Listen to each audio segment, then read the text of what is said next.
Hey guys, AllCarsAndBikes here, and after a very long time we are driving a Škoda Octavia yet again. Let's do this.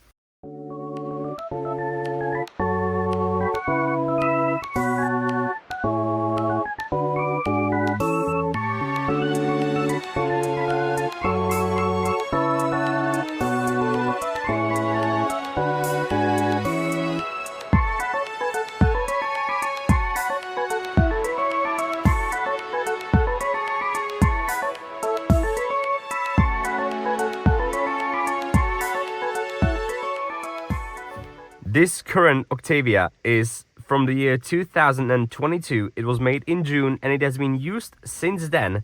It has done 29,000 kilometers. It is paired with a 1.5 TSI 6-speed manual transmission. And oh my lord, this car just works perfectly. Since it's a 22, it is a year older than the car that we've already driven, the Octavia, which was also with a different engine, the 2-liter TDI or the diesel engine with 115 horsepower. This one produces 150, and the difference is night and day. I must say, I'm very much surprised by how much the Octavia can pull you and can make you drive the car, which is something I did not expect. Of course, it's a 2022, so maybe the regulations have changed since then, but this is absolutely amazing. Let's check the exterior, by the way. I've already showed you, and it's quite raining, so I'm just gonna take it a bit quicker. 17-inch tires, Michelin's on there. The car just sticks to the road perfectly. Still summer tires. It's middle of November, which is not the thing that I would love to have. But I have to show you this. This is quite extraordinary.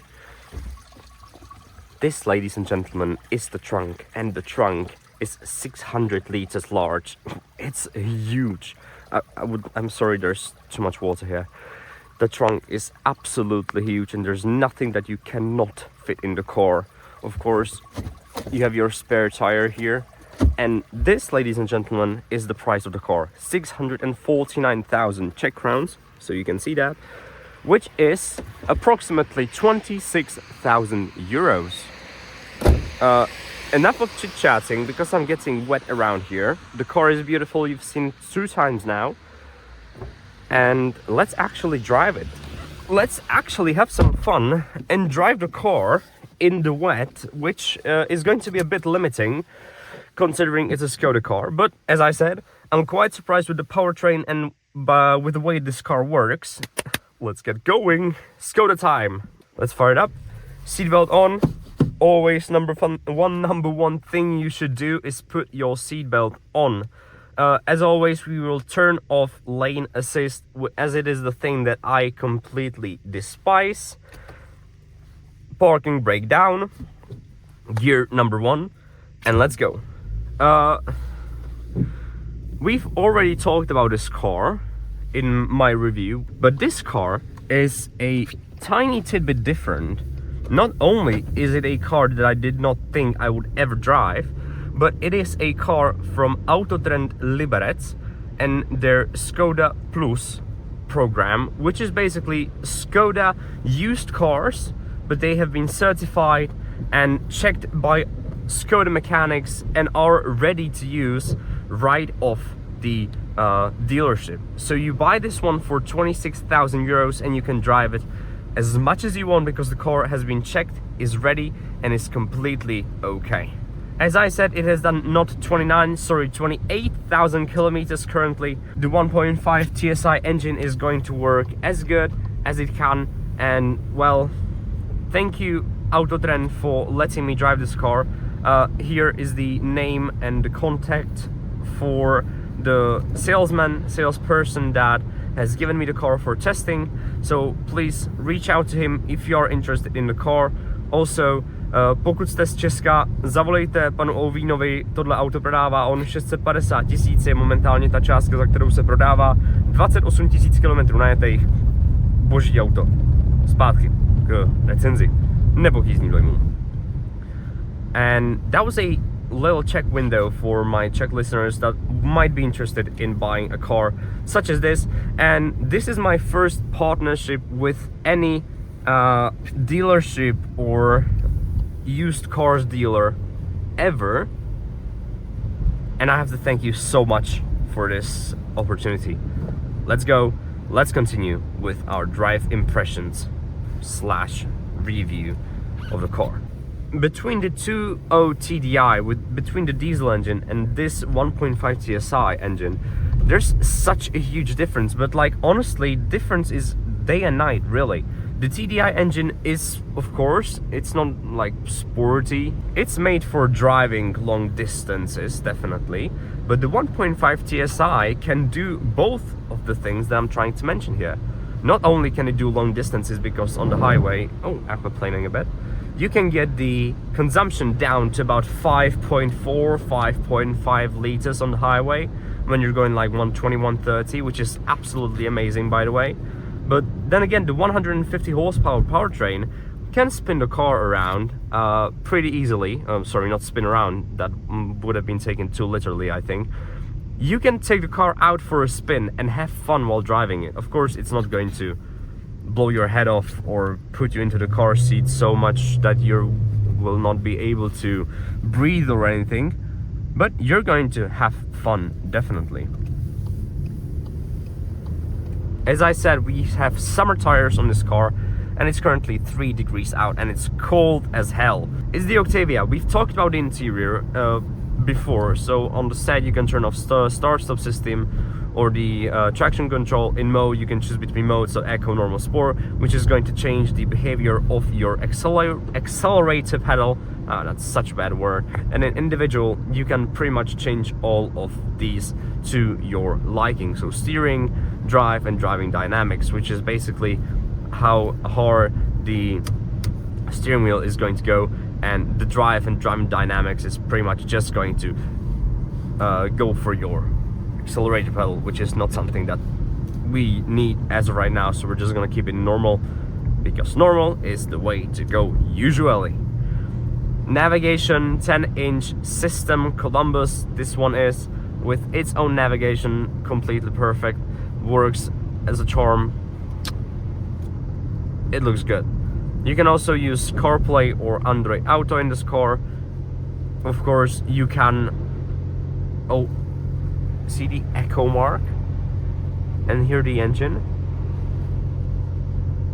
That's us going on 2, and yes, 2 cylinders right now. Echo. It has the active cylinder control or something like that. Basically, you can turn off cylinders while you're doing constant speeds to save some of that fuel for you. So far, so good. The Octavia is very good. I have reset my average consumption since start. Currently doing 7.6 since we left the town. Well, including the town drive, so yeah. Our consumption is not going to be representative, definitely not. As I said, on the highway, easily 5.4, 5.5, definitely. Around 6 is going to be your basic number, and there's no one behind us, and you know what time it is. So yes, now we are going to do sport and traction control off. Let's stop right here. A bit of rev matching with the 1.5 TSI, and you know what time it is. It is the fan famous, fan favorite, fan loved, and me loved launch control. So first attempt, slightly up the hill, not going to be representative at all. Summer tires, cold conditions, wet, it's going to be shit completely, like awful, but let's do it.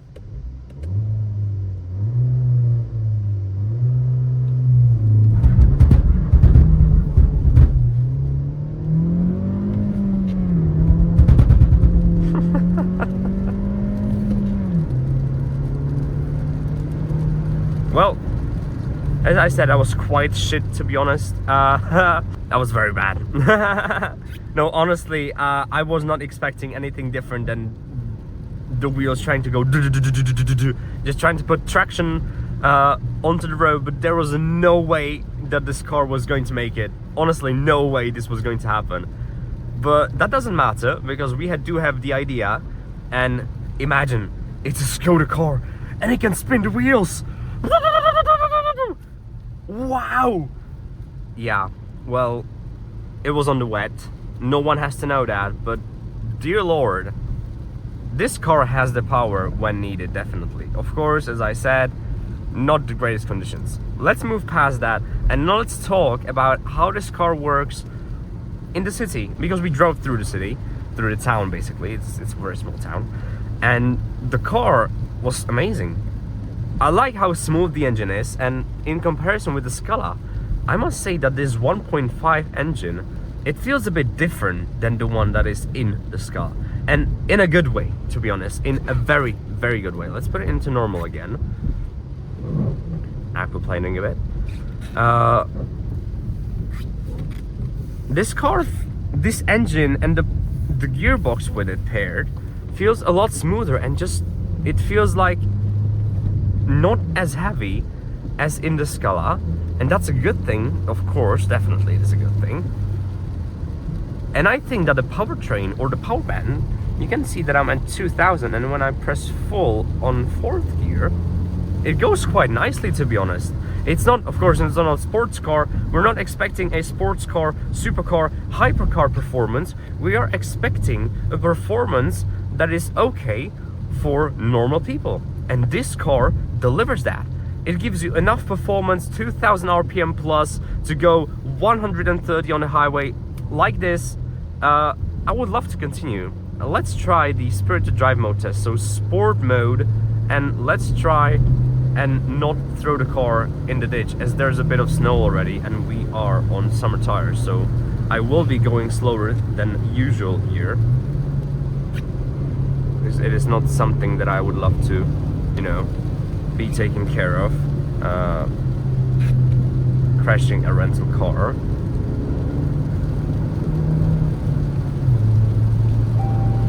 Yeah, I know, that's fine.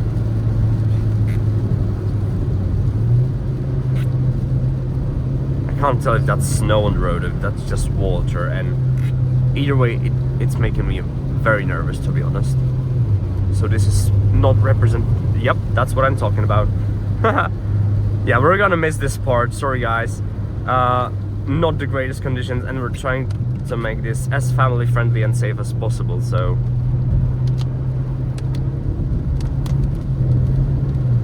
yo, my lord, we're spinning so much.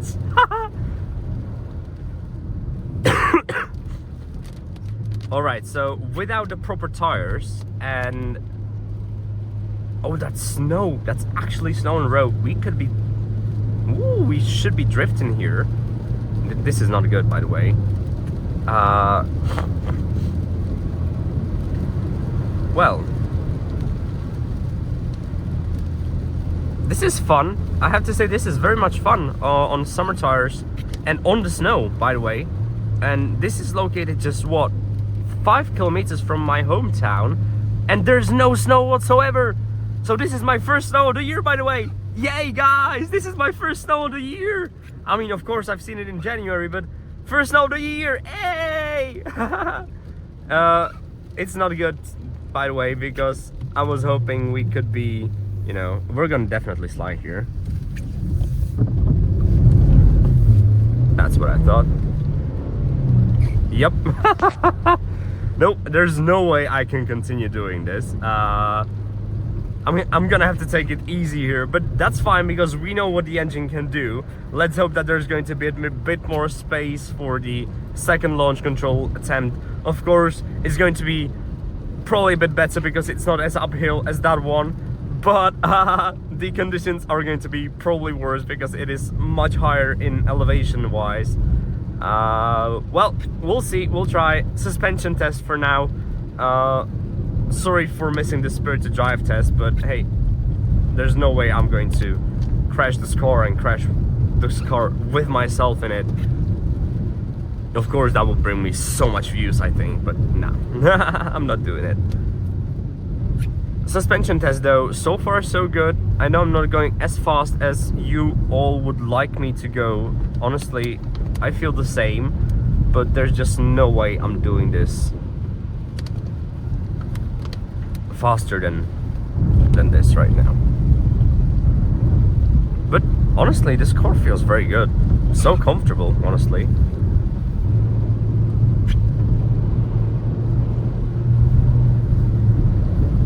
but like really, really comfortable.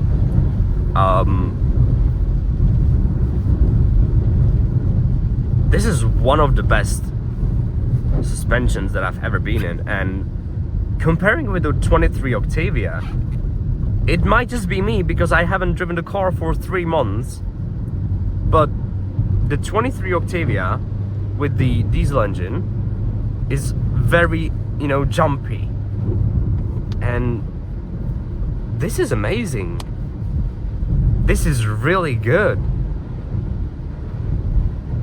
No, honestly, I'm very much impressed by what Škoda has done to the suspension right now. So, wow, kudos. Very good job, Škoda. Nurburgring is closed, and that means we are not going to get there this year. Not that I've been expecting to go. Also with the manual, it's so comfortable to drive, you know, you just feel very much at one with the car already.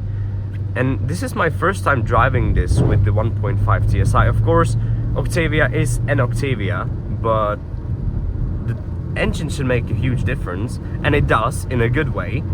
And right now I already know that if I were to buy an Octavia, I would go for this engine, for the 1.5. But maybe with the SG. So, number 2, launch control test. In the wet, summer tires, 2 degrees out. It's gonna be a lot of wheel spin, like again, but hey, let's do it. Let's try and have no wheel spin. It's gonna be slower though.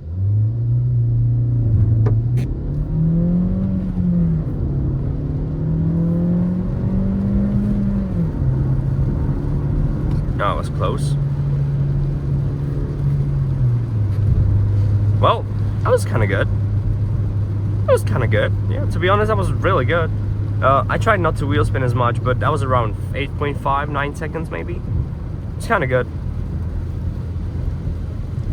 And before we get to the highway, let me once again say massive thank you to DOGTURD Liberec and their Škoda Plus program, and to say names, Mr. Petr Ovín, who has partnered with me.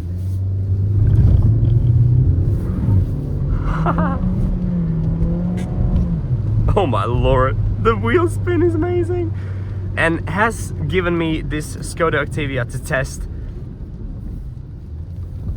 650,000 Czech crowns, which is about 26,000 euros. We know this car can slide, but can it slide on the highway? I'm pretty sure it... What the fuck was that? Gearbox was like, hell nah, mate. Oh my lord. The spinning is very much fun, but at the same time it is not. I need to get here, guys. You're gonna let me, right? I think, yeah, you are. That's fine. Thank you very much. Oh my lord. I don't think I'm doing a good job here. We're going to the left lane, but hey, anything for the views, right?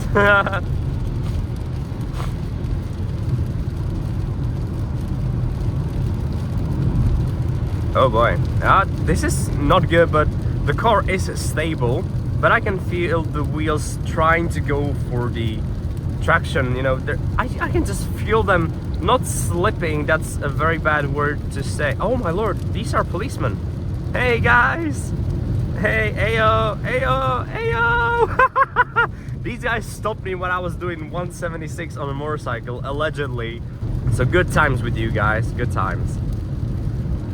This car is very much comfortable, and I would like to show you the consumption we're getting. 5.4 on 113, which is, of course, and again, wrong tires, wrong conditions. We could get much below that if we were really trying. 2-cylinder mode right now active, as you can see, which means that the car is using only 2 cylinders to keep the consumption as low as possible. Let's try and overtake the Nissan here. And here we go. Hey, beautiful. I can feel the car struggling for traction with the wheels, but that's not the car's fault. That's my fault that I didn't ask for winter tires on this car, but hey, can't get everything, can I? The comfort and the traction and the stability and the powertrain in the Octavia, it all just works so well together. You know, you get all these 4 different aspects of the car and they pair them up in such a package. Of course, we have talked about how this display is completely shit and doesn't work from time to time and is just dangerous, but everything else in this car is good. 2-cylinder mode again, and we're doing 3 liters at 76, which is, my lord, amazing yet again. Bellissima! We're not gonna do any high-speed tests, sorry guys. It's just not the conditions that I would love to drive in. So yeah, I'll have to do with 130 at most, maybe 140 if I'm really trying here. But I'm trying to survive because there's going to be so many cars more to come.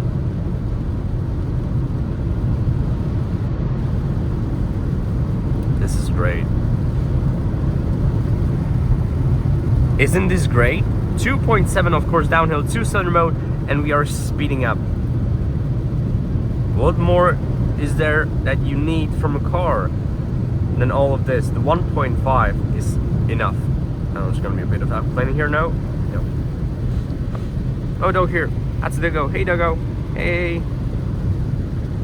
I have to say that it's time for the ultimate all cars and bikes rating and impressions of this car. Rating. This is on par with the 2.0 TDI, which is much better for long distances consumption wise, as I was able to do 3 point something in the car. This is going to set you back 2 liters, so 5.5, 5.8 easily though. Can we try and slide here maybe? Nope.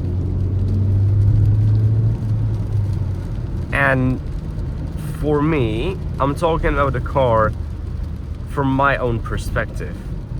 And in my own perspective, subjectively speaking, I would have to go for the diesel engine, considering all the kilometers that I drive in a day.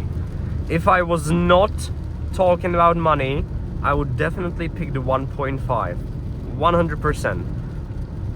But doing about 200 kilometers a day, there's no way for me to go for a petrol engine, so I have to settle for diesel as of right now. Of course, I do have the Abarth, that's a thing.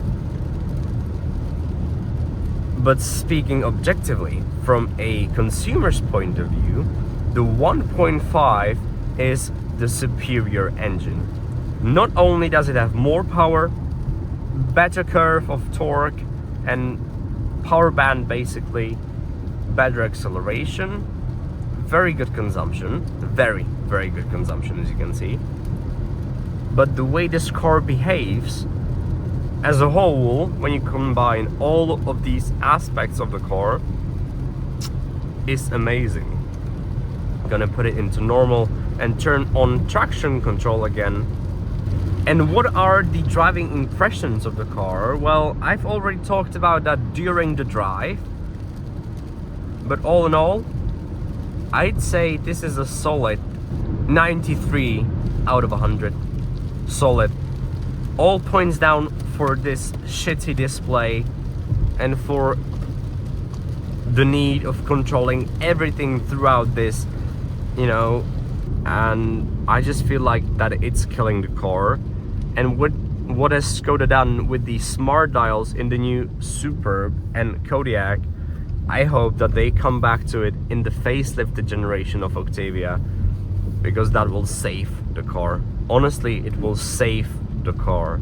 So Škoda, if you need an engineer for testing comfort of the cars and of the user interface, you can reach out to me in the comments below, Škoda. You can, because I can help you delivering a perfect car for consumers, button and usability wise. To end this video, we are nearing our parking lot where we will try the camera and horn. But before we get there, we do have a few minutes to spare. And everyone, thank you so much for watching my videos. We have got 262 subscribers currently, and oh my lord, it has spiked like this and like this and like this again, and there has been some slight hiccups and changes in my life that have not let me test cars for you and for YouTube, but I will be getting back slowly in the next few weeks. I should have 3 cars ready to go in the next 2 weeks, which is going to have to cover 2 weeks, and we'll see what happens from then. But I have reached out to some dealerships and to some brands that I would love to drive one day. I've reached out to Alpine, and they have been quite kind enough to tell me, sorry, we're not interested. But Alpine, thank you very much for contacting me. It has been a great lesson and great experience to talk with one of your sales advisors. They have been very kind to me, and this is my huge thank you to DOGTURD Liberec for the last time in this video. Reach out to Mr. Petr Ovin if you want this car. This is his contact info, by the way. And for now, let's try the camera. Front and back sensors. This camera is quite a bit dirty. I know that there's a way to wash it here. Good. And now you can park with ease. So let's just park it in the disabled spot. That's the joke, right? I'm not gonna say it here. Of course, your back sensors are going to beep on you as well. And there you go. Neutral. And of course, not only is the launch control the fan favorite, which has not quite worked out here, also the horn test is. It's getting wet here, so let's do it. We've already heard it. We've already heard the Octavia horn, but let's do it again. Yep, that's good. Well, guys, the consumption in the end was 7.3 spirited, summer tires, bad conditions, wet, so 5.5 easily on average.